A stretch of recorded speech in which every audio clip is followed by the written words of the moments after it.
The clatter of plates and the hiss of the espresso machine blended into the chaotic symphony I'd grown accustomed to at Bellini's. 6 months into this job, and my feet had memorized the cracked pattern of the ceramic tiles beneath them. I tucked a stray strand of hair behind my ear, feeling the sticky residue of sweat at my temples.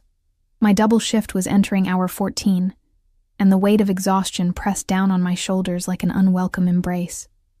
"Order up for table 7, Sophia," Marco shouted from the kitchen, his voice barely cutting through the din of the Friday night rush. I balanced the tray against my hip, the way I'd learned after countless spills, and navigated the maze of tables.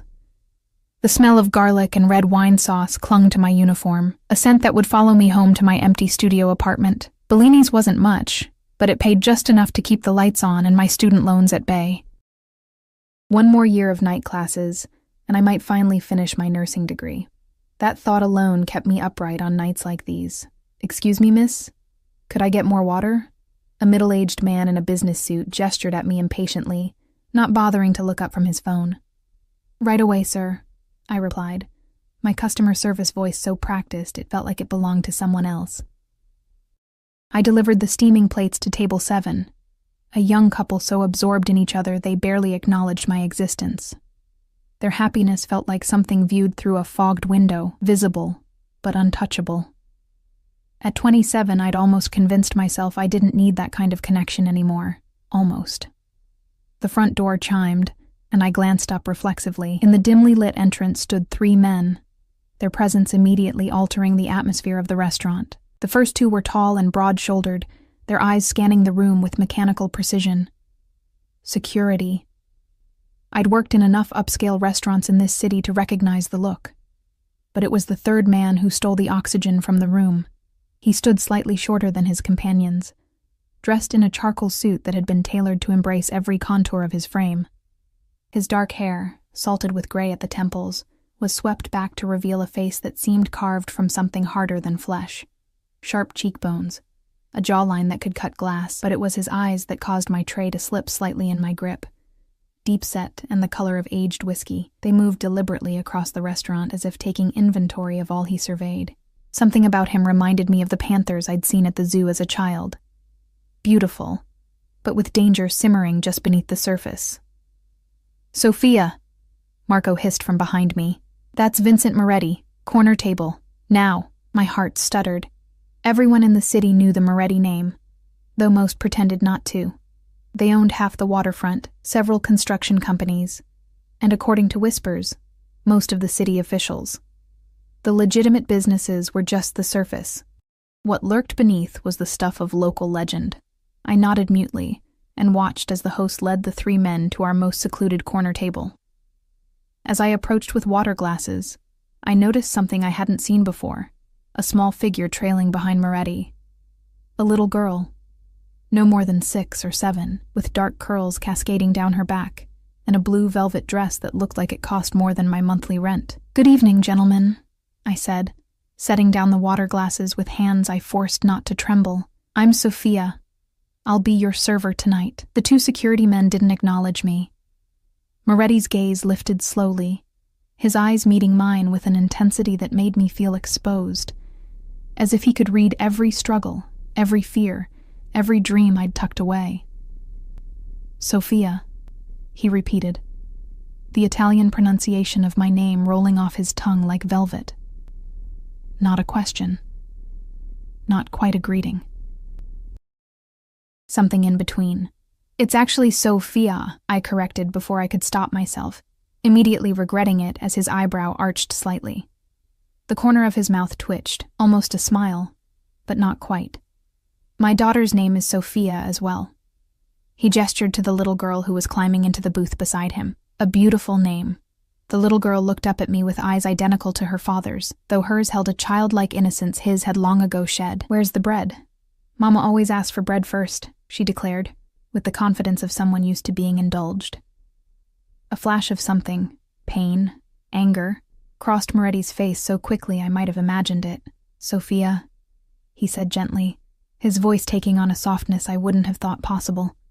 "Remember what we discussed?" The girl's lower lip trembled slightly, but she nodded and looked down at her lap. I seized the opportunity to retreat. I'll bring some bread right away and give you a few minutes with the menus. As I hurried back to the kitchen, I felt Moretti's gaze following me, as tangible as a hand against my back. The weight of it made me stumble slightly as I pushed through the swinging door. "You okay?" Lena, the other waitress on shift, asked as she loaded her tray. "You look like you've seen a ghost." "Table 12 is Vincent Moretti," I whispered, grabbing a bread basket and filling it with focaccia still warm from the oven. Lena's eyes widened. "The Vincent Moretti? Jesus, Sophia. Be careful with that one.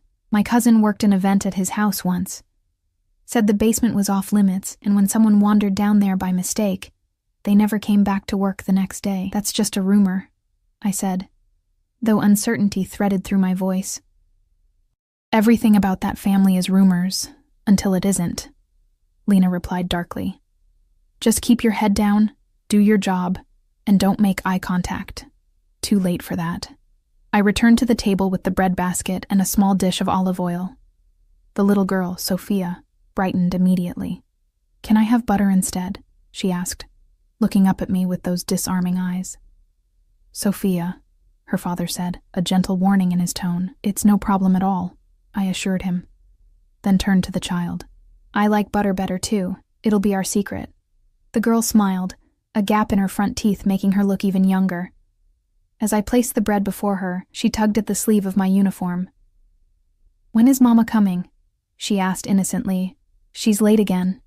The temperature at the table seemed to drop 10 degrees.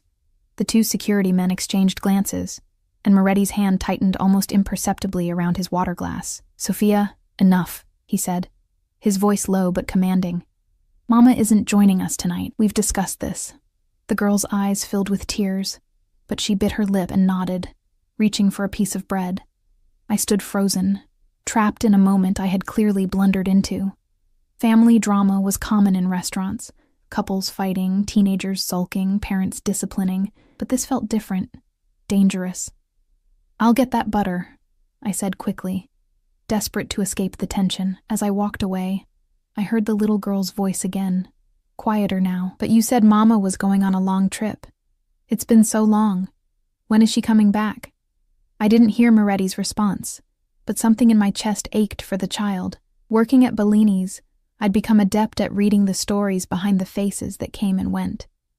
The little girl's mother was gone, whether by choice, circumstance, or something darker, I couldn't tell. But the absence had left a wound still raw enough that the child couldn't stop pressing on it. The rest of their meal progressed without incident. I kept their water glasses filled, brought the child her butter, and took their orders with professional detachment. Moretti ordered for all of them, linguine with clams for himself, spaghetti with butter and cheese for his daughter, and nothing for the security men, who remained vigilant, their eyes constantly sweeping the restaurant. I noticed that Moretti barely touched his phone, unusual in a restaurant where most diners seem physically attached to their screens. Instead, his attention alternated between his daughter, whom he watched with a fierce protectiveness, and the restaurant around them. Occasionally, his gaze would find me, lingering just long enough to send a flush creeping up my neck before I forced myself to look away. When I brought their dessert, tiramisu for him, gelato for the child, Sophia looked up at me with those devastating eyes. "Do you have a mama?" she asked suddenly. "Sophia," her father admonished, but his voice lacked its earlier edge. "It's okay," I said, surprising myself. Something about the girl's naked vulnerability disarmed me. "Yes, I do. She lives far away, though, in Arizona." "Do you miss her?" the girl pressed, scooping a spoonful of chocolate gelato into her mouth. I hesitated, aware of Moretti's eyes on me. "Every day, but we talk on the phone, and I visit when I can." "I miss my mama too," Sophia said matter-of-factly, chocolate smeared at the corner of her mouth. "Papa says she had to go away, but I think she's hiding, like in hide and seek." Moretti's jaw tightened, and I saw his hand move to cover his daughter's smaller one. "Sophia, remember what Dr. Brennan said about these conversations?" The little girl's shoulders slumped. "That it's okay to feel sad, but Mama isn't coming back, and it's not a game." My heart squeezed painfully in my chest. Before I could stop myself, I knelt down to the girl's eye level. "Sometimes the people we love can't be with us, even when they want to be. But that doesn't mean they don't love you very much." I realized my mistake immediately. It wasn't my place to comfort this child, to speak about something I knew nothing about. I glanced up to find Moretti watching me with an unreadable expression. "I'm sorry," I said quickly, standing up straight. "I shouldn't have—" "She just wants to be loved," I whispered, the words escaping before I could catch them. "Like we all do." A deafening silence fell over the table. The security men shifted uncomfortably. Sophia looked at me with wide, curious eyes. And Moretti studied me as if seeing me for the first time, something calculating and dangerous and somehow wounded behind his gaze. "The check, please," he said finally, his voice so low I had to lean in slightly to hear him. I nodded and retreated, my face burning with embarrassment. I had crossed a line, inserted myself into a family dynamic I had no business commenting on. Worse, I had done it with Vincent Moretti, a man who, if the rumors were true, had people taken care of for much smaller transgressions. When I returned with the check, Moretti handed me a credit card without looking at the total. As I processed the payment, my hands trembled slightly. The tip line on the receipt had been filled in with a number so large I had to read it twice to make sure I wasn't hallucinating. It was more than I made in 2 weeks. "Sir, I think there's been a mistake with the tip," I said when I brought back his receipt and card. Moretti stood, helping his daughter out of the booth. He was taller than I had realized, his presence somehow filling more space than his physical form. "There's no mistake, Sophia," he said, buttoning his suit jacket with one hand, while keeping the other protectively on his daughter's shoulder. "My Sophia has taken a liking to you. She doesn't do that often." The little girl looked up at me and smiled shyly. "Will you be here tomorrow? Papa said we can come back for lunch." I glanced between the child and her father, unsure how to respond. Yes, I'll be working the lunch shift tomorrow." Moretti nodded once, a decisive gesture. "Until tomorrow, then." As they walked toward the door, Sophia turned and waved at me. I waved back automatically, a sense of foreboding mixing with something else I couldn't name, something warm and dangerous and entirely unexpected. It wasn't until they had gone, the door chiming softly behind them, that I realized my catastrophic error. In my exhaustion, in my moment of unguarded empathy for the child, I had inadvertently entangled myself with a man whose world operated on rules I couldn't begin to understand, a man whose very name was whispered in this city. I stared down at the receipt in my hand, at the exorbitant tip that now felt less like generosity and more like a down payment on something I hadn't agreed to sell. "What happened over there?" Lena asked, appearing beside me. "Moretti actually smiled at you. I've never seen him smile. I made a mistake," I said quietly, folding the receipt and sliding it into my apron pocket. "I talked to his daughter about her mother." Lena's sharp intake of breath confirmed what I already knew. "Sophia, everyone knows Mrs. Moretti disappeared 3 years ago. Some say she ran off with his money. Others say she trailed off," lowering her voice. "Well, you can imagine the alternatives." I closed my eyes briefly, the weight of exhaustion suddenly crushing. "And I just agreed to serve them again tomorrow." "Be careful," Lena warned, squeezing my arm. "Men like Moretti don't notice women like us unless they want something. And trust me, you don't want to be wanted by Vincent Moretti." As I finished my shift, wiping down tables and counting my meager tips, I couldn't shake the feeling that something fundamental had shifted in my life's trajectory, like a train that had been imperceptibly rerouted, destined now for a station I'd never intended to visit. Outside, the night air bit at my skin as I wrapped my thin jacket tighter around myself. The bus stop was 3 blocks away, and the streets were quiet except for the distant wail of sirens. As I walked, I glanced over my shoulder more than once, unable to shake the sensation of being watched, of whiskey-colored eyes following my every move.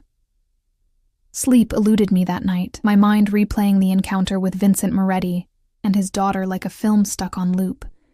Their faces, so similar yet worlds apart, haunted my thoughts. The child's innocent questions about her mother, the father's barely concealed pain, and my own foolish intrusion into their private grief. By morning, exhaustion had settled deep in my bones, but I dragged myself out of bed anyway. My tiny apartment was cold, the heating in this old building was unpredictable at best, and I shivered as I stepped into the shower. The hot water ran out after 3 minutes, another daily reminder of all I couldn't afford. As I dressed for my shift, I considered calling in sick. The prospect of facing Moretti again sent anxiety spiraling through my chest. But I needed the money too desperately to forfeit a day's wages, especially with rent due next week. Besides, there was a chance they wouldn't show up. Men like Moretti made casual promises all the time, especially to placate children. Surely he had more important matters than keeping a lunch date at a modest Italian restaurant with an ordinary waitress who had spoken out of turn. The morning rush at Bellini's was lighter than usual, just a few business people grabbing coffee and pastries. I moved through my tasks mechanically, my thoughts elsewhere. Marco noticed my distraction as I nearly collided with him coming out of the kitchen. "You look like hell," he said bluntly, steadying me with a hand on my arm. "Everything okay?" I forced a smile. "Just tired. Didn't sleep well." He studied me for a moment, then sighed. "Take your break early. You're no good to me like this." I nodded gratefully and retreated to the small break room, collapsing onto the worn couch. My phone buzzed with a text from my mother. Another request for money I didn't have. I tucked it away without responding, guilt gnawing at me. She'd supported me through so much. Now that she needed help, I could barely keep myself afloat, let alone assist her. My 15 minutes of respite ended too quickly. When I returned to the floor, Lena grabbed my wrist, her eyes wide. "They're here," she whispered urgently. "Corner table again. Asked for you specifically." My stomach dropped. I turned slowly to see Vincent Moretti seated at the same table as yesterday, his daughter beside him. Today, only one security man accompanied them, standing unobtrusively near the entrance rather than sitting at their table. Moretti looked different in daylight. No less dangerous, but somehow more human. He'd forgone a tie, and his crisp white shirt was open at the collar, revealing a glimpse of tanned skin. Sophia wore a green dress today, her dark curls held back by a matching headband. She spotted me first, her face lighting up with recognition. I took a deep breath and approached their table, professional smile firmly in place. "Good afternoon. It's nice to see you both again." "Sophia," Sophia exclaimed, bouncing slightly in her seat. "I told Papa you'd be here. He said maybe you had the day off, but I knew you'd come." Moretti's eyes met mine, that same intensity from yesterday making my skin prickle with awareness. "My daughter was quite insistent we return today." I nodded, unsure how to respond. "Can I get you something to drink? Apple juice?" Sophia declared. "Still water for me," Moretti added, his voice low and measured. Then, unexpectedly, "Did you sleep well, Sophia?" The question caught me off guard, its casualness at odds with the calculating look in his eyes. Yes, thank you," I lied, suddenly conscious of the concealer I'd hastily applied to the shadows beneath my eyes. Something like amusement flickered across his features. "You're not a convincing liar. Admirable in some ways, dangerous in others." I felt heat rise to my cheeks. "I'll get those drinks." As I walked away, I could feel his gaze tracking me. The weight of his attention felt both intrusive and strangely thrilling, a contradiction that unsettled me. At the bar, I took a moment to compose myself, filling Sophia's juice glass with shaking hands. "Everything okay?" Antonio, our bartender, asked with concern. "Fine," I assured him, though nothing felt fine at all. When I returned to their table, Sophia was coloring on a placemat, her small tongue poking out between her teeth in concentration. Moretti was watching her with an expression I hadn't seen before, naked tenderness that transformed his severe features into something almost gentle. "Your drinks," I announced, setting them down carefully. "Are you ready to order?" Sophia looked up from her drawing. "I want spaghetti again, and can I have extra cheese?" Moretti smiled indulgently at his daughter before turning to me. "The chef's special for me, and yes, extra cheese for the little artist here." I nodded and turned to leave, but Sophia's voice stopped me. "I made this for you," she said, holding up her drawing. It was a childish rendition of 3 figures, a tall man in black, a small girl in green, and a woman with long hair. "It's you and me and Papa at the restaurant." "Sophia," Moretti said, a note of warning in his voice. The little girl's face fell slightly, but she persisted. "Can she sit with us, Papa? Just for a minute? Please?" I froze. caught between Moretti's darkening expression and his daughter's hopeful one. The restaurant wasn't busy. There were only 3 other occupied tables, but sitting down with customers was strictly against policy. "Your father is right, Sophia," I said gently. "I'm working right now, but thank you for the beautiful drawing." "I'll keep it safe." Sophia's lower lip trembled dangerously. Moretti sighed, a sound of measured restraint rather than exasperation. "Perhaps Sophia can join us briefly when she's on her break," he suggested, his eyes never leaving my face. Not a request. A command softened only for his daughter's benefit. I have a break in about an hour," I found myself saying. Sophia beamed triumphantly. Moretti merely nodded, as if my compliance had been a foregone conclusion. I escaped to the kitchen, clutching Sophia's drawing and trying to calm my racing heart. "You look like you've seen a ghost," Marco commented as I handed him their order. "Worse," I muttered. "I just agreed to sit with Vincent Moretti on my break." Marco's eyes widened. "Are you insane? Men like that don't take friendly interest in waitresses, Sophia. They want something." "It's for his daughter," I explained weakly. "She's just a child. She seems lonely." Marco shook his head. "Children are the perfect cover. Be careful." I nodded, though I wasn't sure what exactly I was supposed to be careful of. Surely Moretti wouldn't try anything in a public restaurant, with his own daughter present. Still, Marco's warning echoed Lena's from the night before, amplifying the sense of foreboding that had taken up residence in my chest. The hour passed too quickly. I served other tables, refilled drinks, and all the while felt the magnetic pull of Moretti's presence in the corner of the restaurant. Several times I caught him watching me, his gaze inscrutable but unwavering. When my break finally arrived, I hesitated by the kitchen door, briefly considering hiding until my 15 minutes were up. But something, curiosity perhaps, or a misplaced sense of obligation to the little girl, propelled me forward. "You came!" Sophia exclaimed as I approached their table. She had finished her spaghetti, evidence of it lingering in a smear of sauce at the corner of her mouth. Moretti gestured to the empty chair across from them. "Sit, please." I sat, folding my hands in my lap to hide their trembling. Up close, I could see the fine details I'd missed before. The slight crookedness of Moretti's nose, suggesting it had been broken at least once, and a thin scar that bisected his right eyebrow. Signs of violence etched into an otherwise immaculate presentation. "Sophia was just telling me about her ballet lesson this morning," Moretti said, his voice surprisingly conversational. The little girl nodded eagerly. "I'm learning to pirouette. Do you dance, Sophia?" "I used to," I admitted, smiling despite my nervousness. "A long time ago, when I was about your age." "Why did you stop?" Sophia asked, leaning forward with genuine interest. The question was innocent but touched a nerve. Memories of lessons abruptly ended when money grew tight, dreams shelved out of necessity rather than choice. Sometimes grown-ups have to make hard choices, I answered carefully.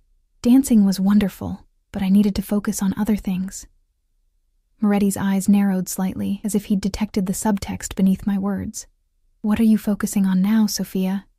Besides serving excellent linguine, of course." The question felt loaded, as if he were probing for information rather than making small talk.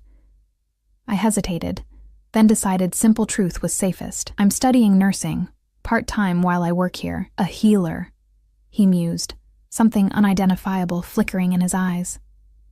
"Interesting choice." Sophia bounced in her seat. "Like when Papa hurt his hand and the nurse gave him the special bandage? Do you make special bandages, too?" A shadow crossed Moretti's face. "Sophia," he said quietly, and though his tone remained gentle, the warning was clear. I pretended not to notice the exchange, though my mind raced with questions. What happened to his hand, and why was it a forbidden topic? "Not yet," I told Sophia. "I'm still learning. It takes a long time to become a good nurse."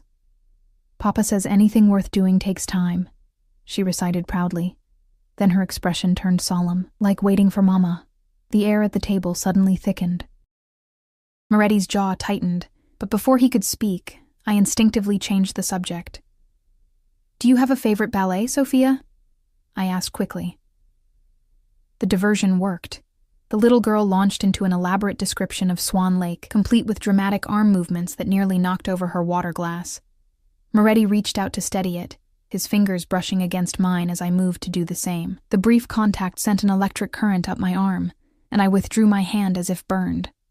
Our eyes met, and for a moment, something charged and dangerous passed between us. Then Sophia's voice broke the spell, pulling my attention back to her story about princesses and swans.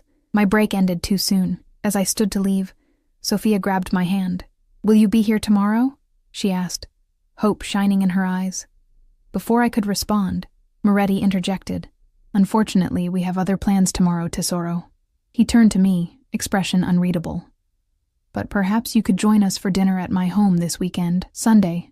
Sophia would enjoy the company, and my chef makes an excellent ossobuco." The invitation landed like a stone in still water, sending ripples of alarm through my body. Dinner at his home? It was wildly inappropriate, completely beyond the bounds of our brief acquaintance. I don't think," I stammered. "Please, Sophia," Sophia pleaded, her small face earnest. "I could show you my ballet shoes and my dollhouse and the kittens in the garden." I looked from the child to her father, trapped. Refusing felt impossible with Sophia's hopeful eyes fixed on me. Yet accepting seemed dangerous in ways I couldn't fully articulate. "I have Sunday off," I heard myself say, the words emerging without my permission. Moretti nodded, satisfied. "Good. My driver will collect you at 6. Where do you live?" The question jolted me back to reality. "Wait, I didn't—" 197 Eastwood Avenue, apartment 3B, he stated. Not a question, but a confirmation. A chill ran through me. He already knew my address. Of course he did. "How did you—" "I make it my business to know things, Sophia," he said quietly, his voice pitched so Sophia couldn't hear, especially about people who interest me. The implication hung in the air between us, thrilling and terrifying in equal measure. I swallowed hard, suddenly aware of how out of my depth I truly was. "I should get back to work," I murmured. Moretti inclined his head in acknowledgement. "Until Sunday, then." As I walked away, Sophia called after me, "Bring your appetite. Papa's chef makes the best desserts, too." Her childish enthusiasm contrasted sharply with the calculated intensity of her father's gaze, which I could feel following me across the restaurant. I returned to work in a daze, moving through the motions automatically while my mind raced. What had I just agreed to? And more importantly, what would happen if I changed my mind? Sunday arrived with the inevitability of an approaching storm. I spent the morning in a state of nervous agitation, alternating between determined plans to cancel and resigned acceptance of my fate. 3 times I picked up my phone to call Bellini's, knowing Marco could get a message to Moretti. 3 times I set it down again, remembering the fact that Vincent Moretti already knew my address. Had known it before I'd ever agreed to this dinner. What else did he know about me? My schedule? My finances? The thought sent a chill through me. By late afternoon, I stood before my closet, staring at the pitiful selection of clothing appropriate for dinner, at what I imagined was a mansion. Nothing seemed right. Everything I owned screamed, struggling waitress, because that's exactly what I was. I finally settled on a simple navy blue dress I'd worn to a friend's wedding last year. It was modest enough to be appropriate for a dinner with a child present, but still flattering. I paired it with my only decent pair of heels and the silver earrings my mother had given me for my 25th birthday. Looking in the mirror, I hardly recognized myself without the Bellini's uniform I'd grown so accustomed to seeing. At exactly 5:45, a knock sounded at my door. I jumped, my heart racing. He'd said 6 o'clock. Why would someone be here already? When I opened the door, I found myself face to face with one of Moretti's security men, the taller one from the first night at the restaurant. Up close, the scar along his jawline was more pronounced, a jagged line that disappeared beneath his collar. "Miss Sophia," he said, his voice surprisingly gentle for someone so imposing. "Mr. Moretti sent me to escort you." He said 6 o'clock, I replied, clutching my small purse like a shield. The man's expression didn't change. "Mr. Moretti prefers punctuality. The car is waiting." I hesitated, suddenly aware of how easily I could close the door, refuse to go. But something told me that option had evaporated the moment I'd engaged with Sophia's innocent questions days ago. "Let me get my coat," I said, turning back into my apartment. The drive was silent and tense. The security man, who introduced himself only as Dante, sat in the front beside the driver, leaving me alone in the spacious back seat of the black SUV. The windows were tinted so darkly I could barely make out the streets as we left my neighborhood behind and headed toward the hills that overlooked the city. After 30 minutes of winding roads that took us higher into the exclusive neighborhoods I'd only ever seen in magazine features, the car slowed before an imposing gate. A security camera swiveled toward us, and after a moment, the gate swung open silently. We proceeded up a long driveway lined with perfectly manicured trees until the house, no, estate, came into view. Moretti's home was a sprawling stone mansion that seemed to grow organically from the hillside, its windows gleaming like eyes in the early evening light. A fountain bubbled in the circular driveway, the water catching the golden rays of the setting sun. It was beautiful, intimidating, and utterly alien to my world. Dante opened my door and offered his hand to help me out. His palm was calloused, his grip firm but careful, as if he was accustomed to managing his own strength. "This way, miss," he directed, leading me up wide stone steps to a massive front door that opened before we reached it. A woman in her 60s with silver-streaked dark hair and a crisp black dress nodded at me. "Miss Sophia, welcome to the Moretti residence. I'm Mrs. Russo, the housekeeper. Please come in." The foyer was a study in restrained opulence. Marble floors, soaring ceilings, and a crystal chandelier that scattered light like diamonds. I fought the urge to kick off my heels, suddenly conscious of how the click of each step echoed in the vast space. "Sophia!"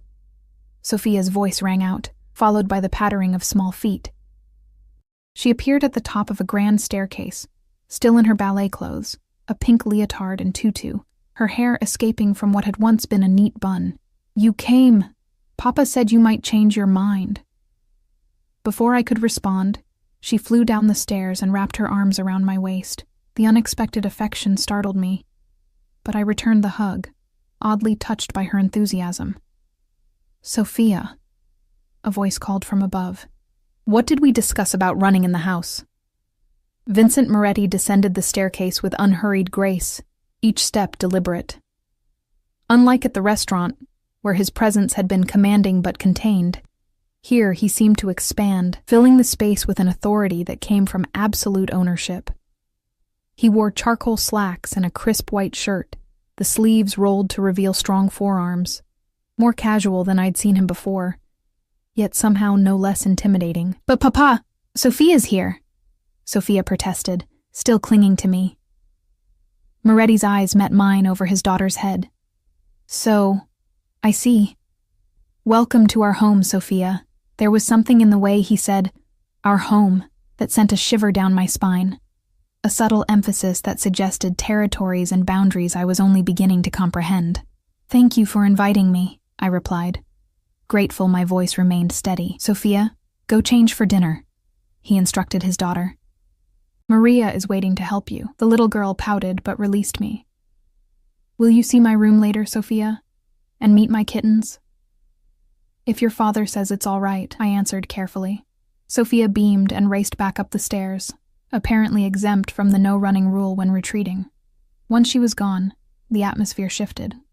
Moretti stepped closer, close enough that I could detect the subtle scent of his cologne, something woodsy and expensive. "You look lovely," he said, his eyes conducting a slow inventory of my appearance. "That color suits you." "Thank you," I murmured, fighting the urge to fidget under his scrutiny. He gestured toward an archway to our right. "Would you care for a drink before dinner? We have some time while Sophia changes." It wasn't really a question. I nodded and followed him into a room that could have been plucked from an old Hollywood film. Rich leather furniture, floor-to-ceiling bookshelves, and a bar that gleamed with crystal decanters. A fire crackled in a stone hearth larger than my entire bathroom. "What's your preference?" he asked, moving behind the bar with practiced ease. "Just water, please." Alcohol seemed dangerous in this situation, where I already felt off balance. A faint smile curved his lips. Cautious, wise. He poured water into a crystal glass for me and what looked like whiskey for himself. As he handed me the glass, his fingers brushed mine deliberately, lingering a second longer than necessary. The contact sent a jolt through me that I struggled to disguise. "Please sit," he said, indicating a leather armchair near the fire. I perched on the edge of the seat, too tense to relax into its embrace. Moretti took the chair opposite, his posture relaxed yet alert, like a predator at rest. "You're nervous," he observed, taking a sip of his drink. "Why?" The directness of the question caught me off guard. This isn't exactly a normal Sunday evening for me." "And what would constitute normal for you, Sophia?" he asked, my name once again taking on that Italian inflection in his mouth. I shrugged slightly. "Studying. Maybe watching a movie. Nothing like this." "Nothing like what, exactly?" His questions felt like a chess match where I didn't know the rules. "Nothing like having dinner at a mansion with a man I barely know." Something darkened in his expression. "You know Sophia enjoys your company. That should be reason enough." "Is it?" I asked before I could stop myself. "Is that really why I'm here?" Moretti leaned forward slightly, the firelight casting shadows across the planes of his face. "You interest me, Sophia. You speak to my daughter about her mother with more compassion and insight than any of the therapists we've seen. You correct my pronunciation of your name without fear. You live in one of the poorest neighborhoods in the city, yet carry yourself with dignity. Yes, you interest me." His words should have frightened me. Instead, I felt a dangerous thrill at being the focus of such intense attention. "I'm not very interesting," I said quietly. "Just ordinary. There is nothing ordinary about you," he replied, his voice dropping lower. "I recognize exceptional things when I see them. It's a skill that has served me well." Before I could respond, Sophia burst into the room, now dressed in a green velvet dress, similar to the one she'd worn at the restaurant. Her hair had been tamed into a neater bun, though wisps still escaped around her face. "Papa, Maria says dinner is ready. Can Sophia sit next to me?" The intimate tension that had been building shattered. Moretti stood, setting his glass aside. "Of course, tesoro. Shall we?" The dining room was as impressive as the rest of the house. A long table that could seat 20, crystal chandelier, and floor-to-ceiling windows overlooking the city lights below. Only one end of the table was set, 3 places clustered together intimately, despite the room's grandeur. Sophia claimed the seat at her father's right and patted the chair beside her for me. I sat, noticing the heavy silver and fine china with mounting discomfort. Even the water glasses probably cost more than my entire set of dishes. A man in chef's whites appeared briefly to announce the menu, something elaborate involving truffles and ingredients I couldn't pronounce, before retreating to the kitchen. Mrs. Russo and a younger woman served the courses with silent efficiency. Throughout the meal, Sophia dominated the conversation, jumping between topics with childish enthusiasm. Her ballet class, her kittens, a book her teacher was reading to her class. Moretti watched her with undisguised affection, his severe features softening whenever she spoke directly to him. I observed their interaction with growing curiosity. For all the rumors about Vincent Moretti, the whispered stories of ruthlessness and violence, he was undeniably gentle with his daughter. His patience seemed infinite as she knocked over her water glass, interrupted him mid-sentence, and asked the same question 3 different ways. "Sophia," he said when she began to fidget during the main course, "why don't you tell Sophia about your school project?" The little girl immediately launched into a detailed explanation of a science experiment involving plants growing in different conditions. I listened, asking questions and encouraging her, while acutely aware of Moretti's eyes on me, studying my interactions with his daughter with an intensity that made my skin prickle. When dessert arrived, an elaborate chocolate creation that made Sophia squeal with delight, Moretti finally steered the conversation in a new direction. "Sophia tells me you used to dance," he said, his tone conversational yet probing. "Ballet?" I nodded, surprised he'd remembered that detail from our brief exchange at the restaurant. "For about 6 years, until I was 12. "Why did you stop?" Sophia asked, echoing her question from before, chocolate smeared on her chin. This time, I couldn't deflect with a vague answer about adult choices. Something about the setting, perhaps the disarming presence of the child, or maybe the surreal intimacy of dining in this palace. loosened my usual guardedness. My father left, and my mother couldn't afford the lessons anymore, I said simply. She was working 2 jobs just to keep our apartment. Sophia's face fell. That's sad. Life isn't always fair, Tesoro, Moretti said, his eyes never leaving my face. But sometimes, what seems like an ending can be a beginning in disguise. There was something in his tone that suggested he wasn't just offering platitudes about my childhood disappointment. Before I could decipher his meaning, Sophia yawned widely. I think it's past someone's bedtime, Moretti observed, checking his watch. It's nearly 9. But I want to show Sophia my kittens, Sophia protested, though her eyelids were visibly drooping. Tomorrow is a school day, he reminded her gently. The kittens will still be here another time. Another time. The implication that this dinner wasn't a one-time event hung in the air between us. Sophia's lower lip trembled dangerously. But I promised Sophia, Moretti sighed, a sound of fond exasperation. 10 minutes with the kittens, then straight to bed without arguments. Deal? Sophia nodded eagerly, suddenly revitalized. She grabbed my hand and pulled me from my chair with surprising strength for such a small person. They're in the garden room. Come on. I glanced back at Moretti, who nodded his permission with the ghost of a smile. We'll have coffee when you return, he said, the statement both a promise and a command. Sophia led me through the house, her small hand warm in mine, chattering about her kittens' personalities and names.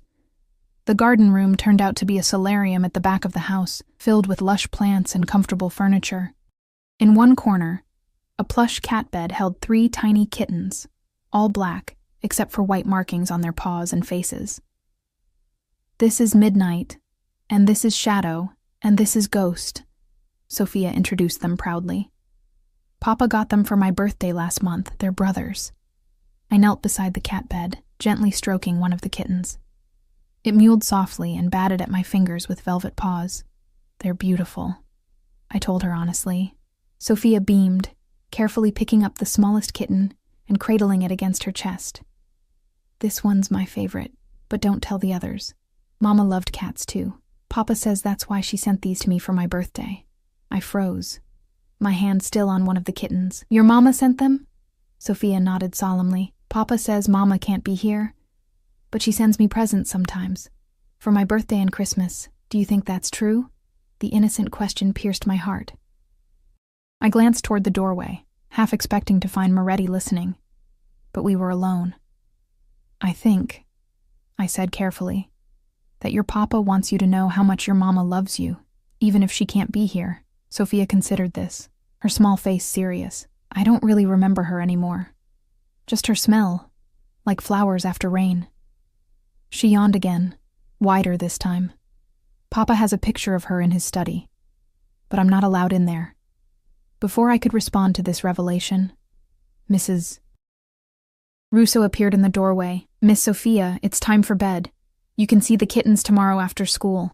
Sophia sighed dramatically but returned the kitten to its bed. Good night, babies, she whispered, then turned to me. Will you come to tuck me in, Sophia? The request startled me. I think that's something special for your papa to do, but you could both do it, she suggested, brightening at the idea. Mrs. Russo intervened smoothly. Your father is waiting for Miss Sophia in the study. Come along now. Let's get you ready for bed. Sophia hugged me impulsively, her small arms tight around my waist. Good night, Sophia. Will you come back soon? The question caught in my chest like a thorn. This child, so eager for female attention, had latched onto me, a stranger, with alarming speed. What did that say about her life in this beautiful, empty mansion? If your father invites me, I answered truthfully. Sophia smiled sleepily and took Mrs. Russo's outstretched hand. As they left, I remained kneeling by the kittens, trying to process everything I'd learned in the past few hours. A mother who was gone, but supposedly still sent presents. A photograph hidden away in a forbidden study. A child starved for maternal affection. And at the center of it all, Vincent Moretti, a man whose very name inspired fear throughout the city, yet who watched his daughter with genuine love in his eyes. What had happened to Sophia's mother? And why had Moretti really invited me into their closely guarded world? With a deep breath, I stood and prepared to face him alone. The house seemed to grow more imposing as I followed Mrs. Rousseau's directions to the study. Artwork that belonged in museums lined the hallways, dark Renaissance paintings and modern sculptures placed with careful precision. Everything spoke of wealth beyond my comprehension, and taste curated over generations. At the end of a long corridor, heavy double doors stood partially open, warm light spilling onto the polished hardwood floor. I paused before them, gathering my courage. Something told me that crossing this threshold would change everything, that whatever game Moretti was playing would advance to its next, inevitable phase. I knocked lightly on the doorframe. "Enter," came his voice from within. The study was smaller than I'd expected, but no less impressive. 3 walls of floor-to-ceiling bookshelves housed leather-bound volumes organized by some system I couldn't discern. A massive desk dominated one side of the room, its surface bare except for a laptop, a leather portfolio, and a crystal decanter. Before a fireplace were 2 leather armchairs and a small table where a silver coffee service waited. Moretti stood at the window behind his desk, silhouetted against the city lights spread below like fallen stars. He turned as I entered, and for a moment, I glimpsed something unexpected on his face, a weariness, a vulnerability quickly masked as he registered my presence. "Sophia is quite taken with you," he said, moving away from the window to gesture toward one of the armchairs. "Please sit." "Coffee?" I nodded, taking the seat furthest from him. "Yes, thank you." He poured 2 cups with practiced grace, handling the delicate china with surprising gentleness for a man rumored to be so dangerous. "Cream? Sugar? Black is fine," I replied, accepting the cup he offered. Our fingers brushed again, and again I felt that strange current between us, a recognition of something I couldn't name. Moretti took the chair opposite, studying me over the rim of his cup. "You're good with her, patient. Most adults find Sophia's energy challenging. She's a wonderful child," I said honestly. "Bright and curious." "Yes." A shadow crossed his face. "She reminds me of her mother, the same restless spirit." It was the opening I'd been waiting for, though I knew I should tread carefully. Sophia mentioned her mother sent the kittens for her birthday. Moretti's expression hardened almost imperceptibly. "A convenient fiction. Children need hope, even when truth offers none." She also mentioned a photograph, in your study. I glanced around, not seeing any personal photos among the books and artwork. His jaw tightened. "You're very direct, Sophia. Only when indirect doesn't seem to work," I countered, surprising myself with my boldness. For a moment, I thought I'd gone too far. His eyes, those whiskey-colored eyes that seemed to miss nothing, narrowed dangerously. Then, unexpectedly, he laughed, a short, rusty sound, as if it had been a long time since he'd had cause to use it. "Refreshing," he said, setting his coffee down. "Do you know how many people in this city would dare to question me about my personal life?" I swallowed hard. "I imagine very few." "None," he corrected, "except you. A waitress with more courage than sense." The description should have offended me, but there was something like admiration in his tone that diffused the insult. Still, I needed to establish boundaries before this strange conversation went any further. "Mr. Moretti—" "Vincent," he interrupted.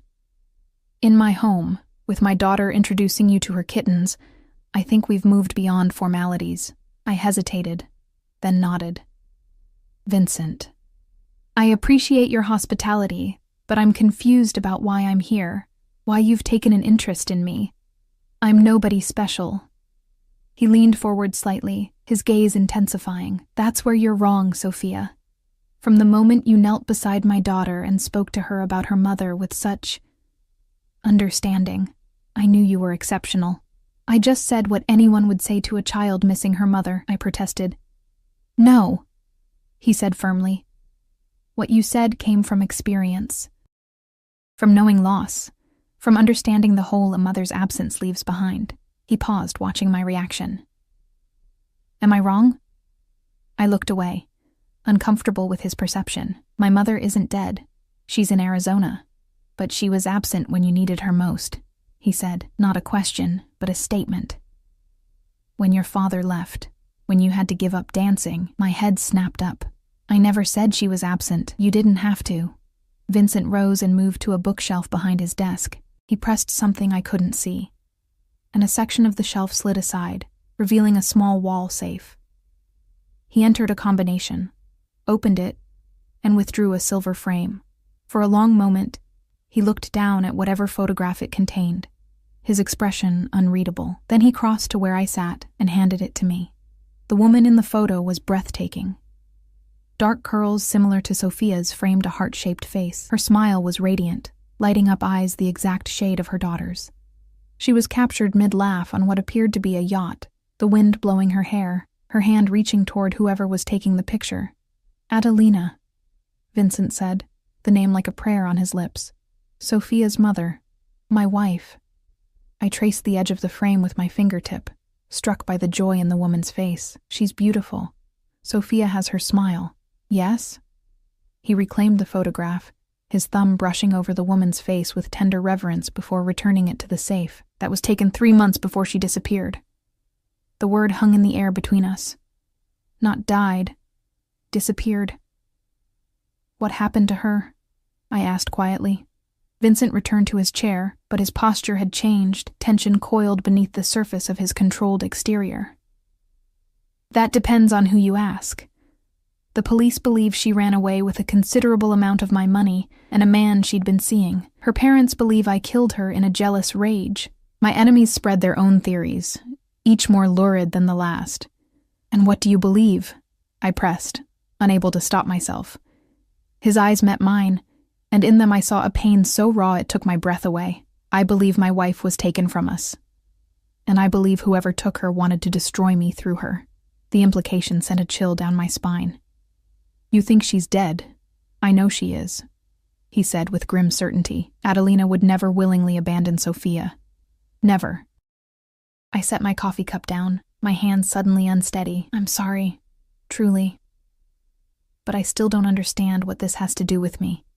Vincent was silent for a long moment, studying me with that penetrating gaze that seemed to see through all my carefully constructed defenses. "Sophia hasn't connected with any of her nannies or teachers. She tolerates her therapist but shares nothing meaningful. Then you, a waitress in a mediocre Italian restaurant, speak 5 sentences to her, and suddenly she's drawing pictures for you and introducing you to her kittens." He leaned forward, closing some of the distance between us. "My daughter needs a maternal figure in her life, Sophia, and for whatever reason, she's chosen you." I stared at him, comprehension slowly dawning. "Are you offering me a job?"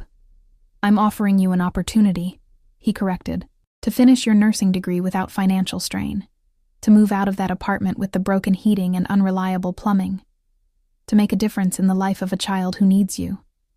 My mind reeled. How did he know about my apartment's heating? The plumbing? What else had he investigated about my life? "In exchange for what?" I asked, my voice barely above a whisper. "Your time, your presence in this house, your influence on my daughter." His eyes held mine. "I'm not asking you to be her mother, Sophia. No one could replace Adelina, but Sophia needs someone, and she's chosen you." The offer hung between us, tempting and terrifying in equal measure. Financial security, the chance to finish my degree without working myself to exhaustion. A beautiful home. But the price. "And if I refuse?" I asked, needing to know what options remained. Something darkened in his expression. "You would break a little girl's heart. Is that something you're prepared to do?" The manipulation was so skillful I almost missed it. Almost. "That's not fair." "Very little in this world is fair, Sophia," he replied, his voice hardening. "I learned that the night my wife vanished. Sophia learned it too young, and I suspect you've known it much of your life."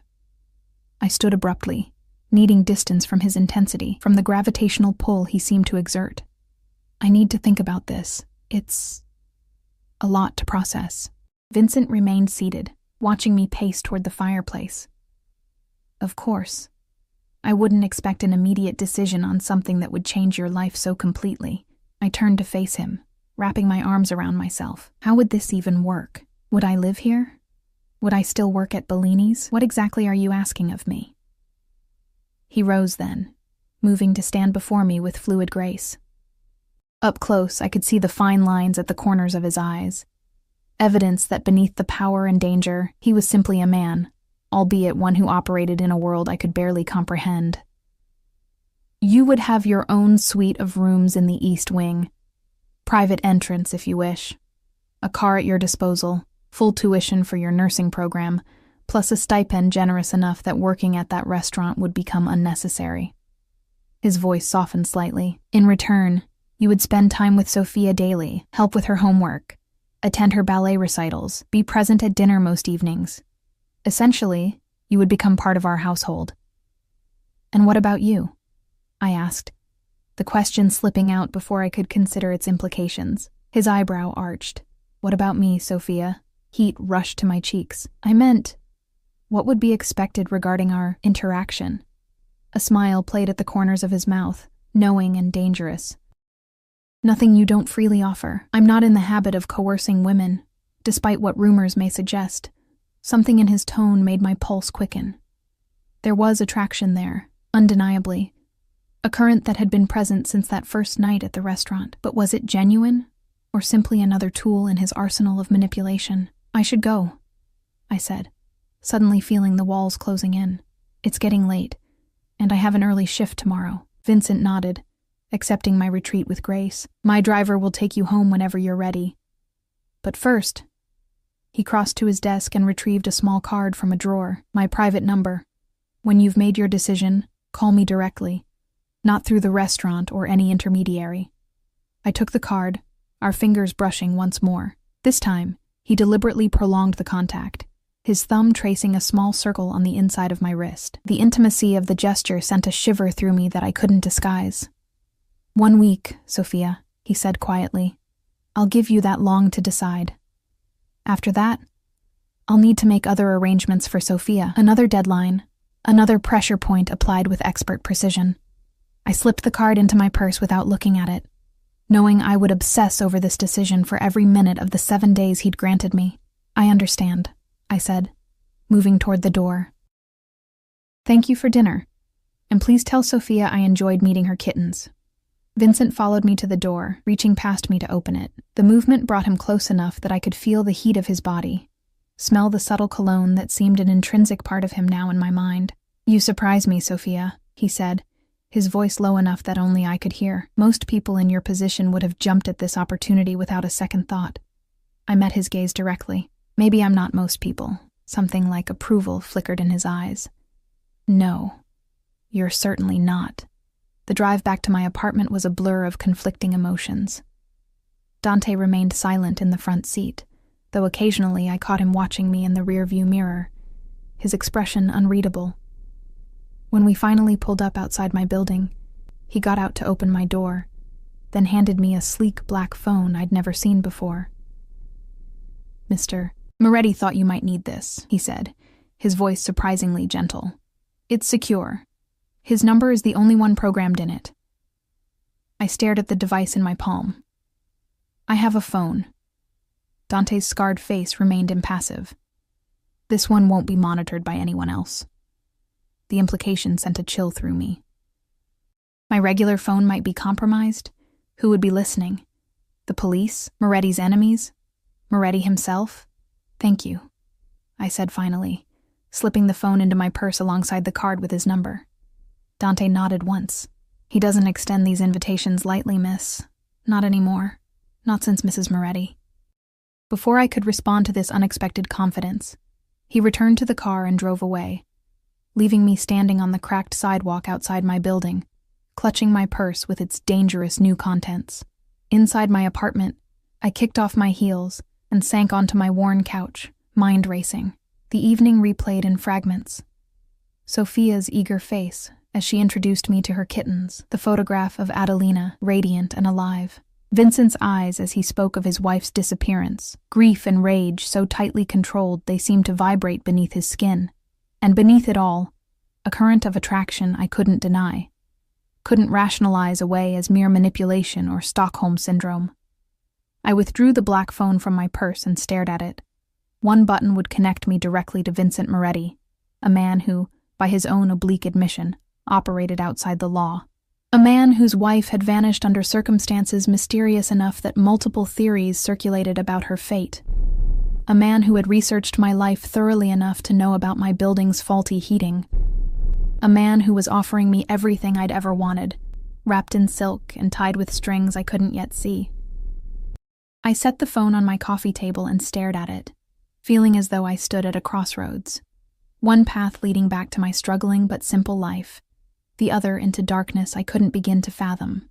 7 days to decide, 7 days to determine whether I was willing to step into Vincent Moretti's world, knowing I might never find my way out again.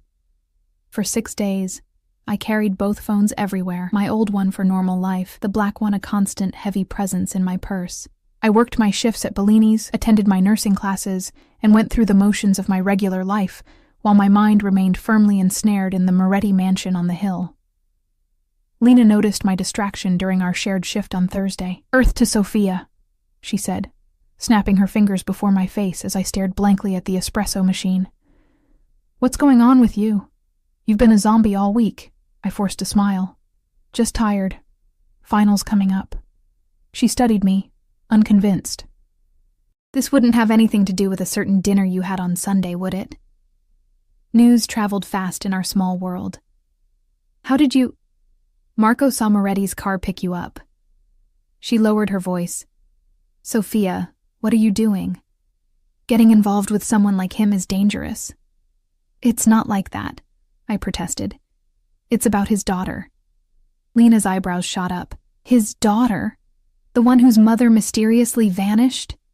The way she emphasized mysteriously made my stomach clench. "You don't think he—" "I don't think anything," she interrupted. "And neither should you. Whatever he's offering you, it's not worth it. Men like that don't give without taking something much bigger in return." Her words echoed in my mind that night, as I lay in bed, staring at the ceiling. Tomorrow was the deadline Vincent had set. 7 days to decide whether to step into his world or remain firmly in my own. I reached for the black phone on my nightstand, its sleek surface cool against my palm. I'd turned it on daily, waiting for something. A message? A call? But it had remained silent, respecting the space for decision-making he'd promised. Just before midnight, it vibrated in my hand, startling me so badly I nearly dropped it. A text message appeared on the screen. "Have you decided?" 3 words. No signature needed.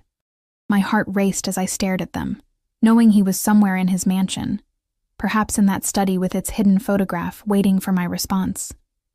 I typed and deleted 5 different replies before settling on simple honesty.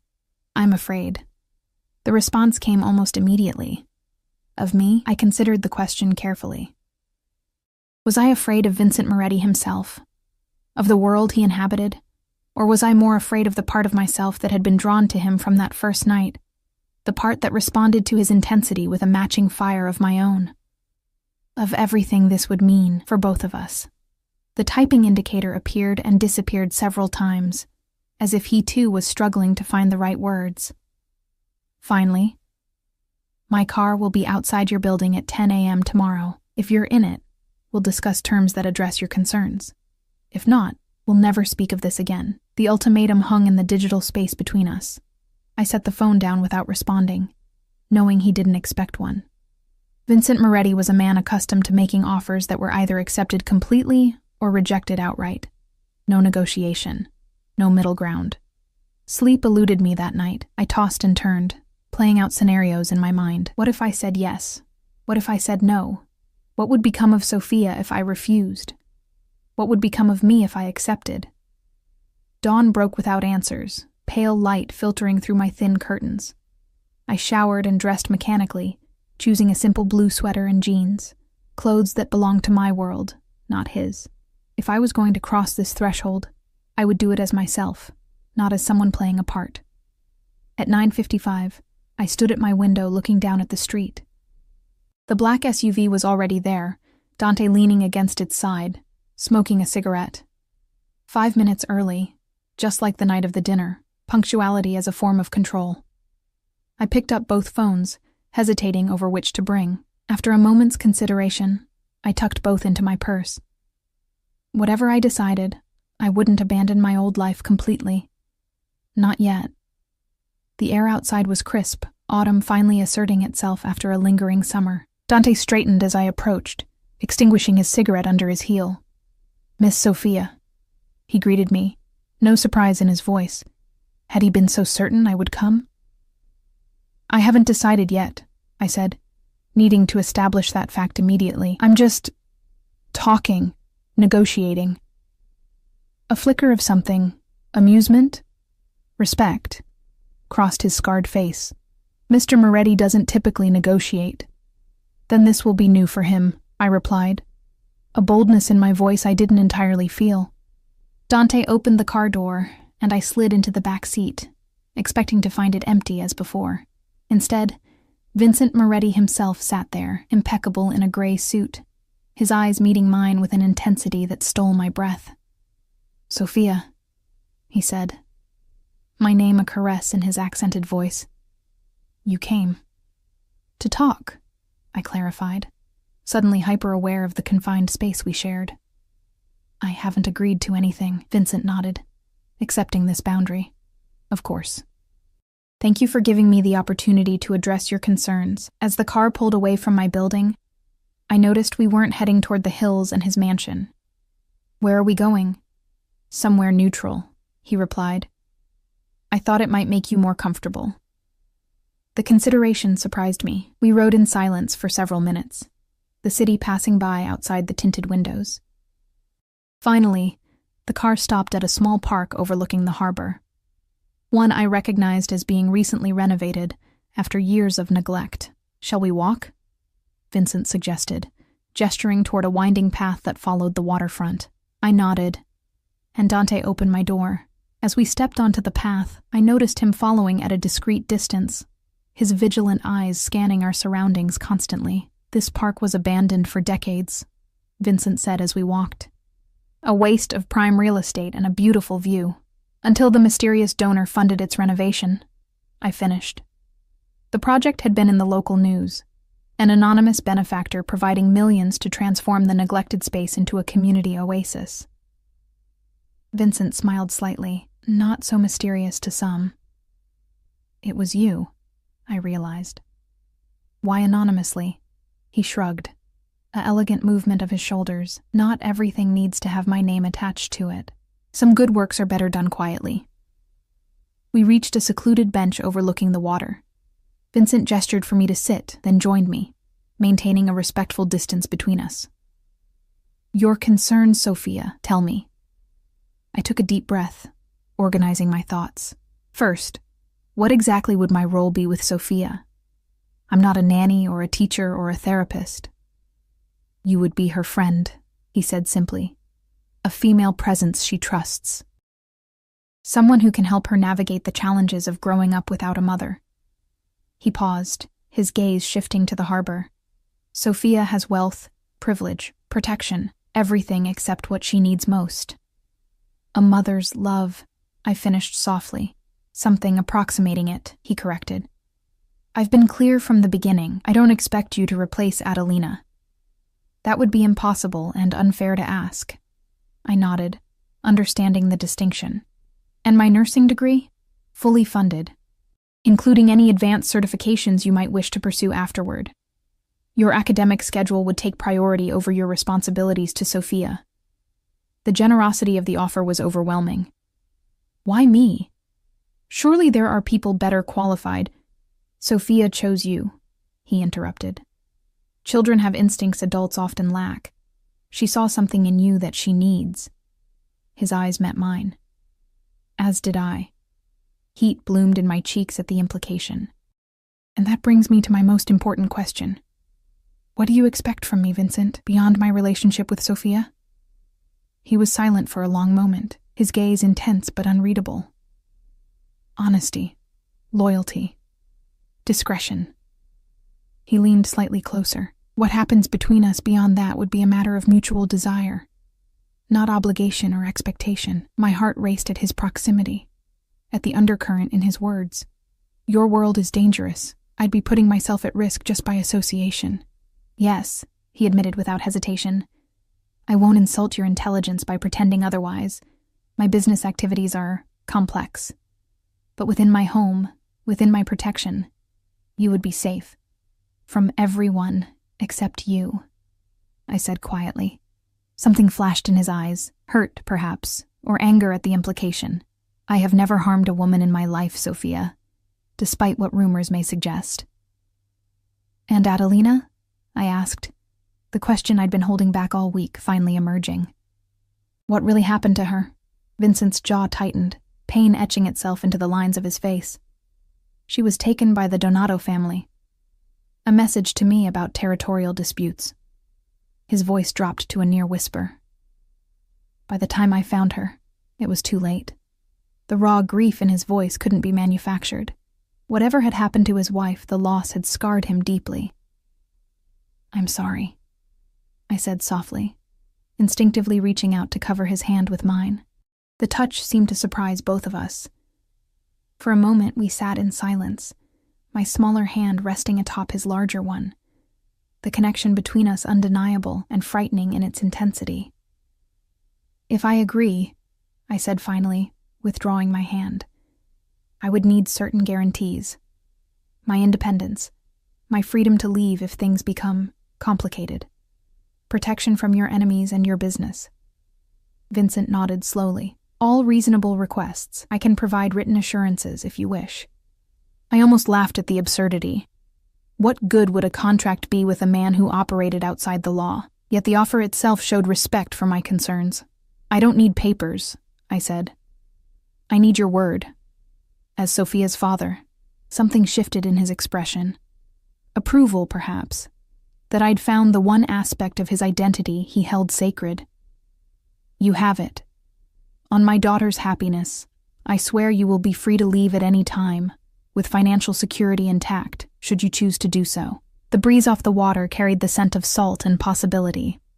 Behind us, Dante maintained his vigilant watch. Before us stretched the harbor, ships coming and going, some to places near, others to destinations unknown. 1 month, I said finally. I'll commit to 1 month, a trial period for all of us.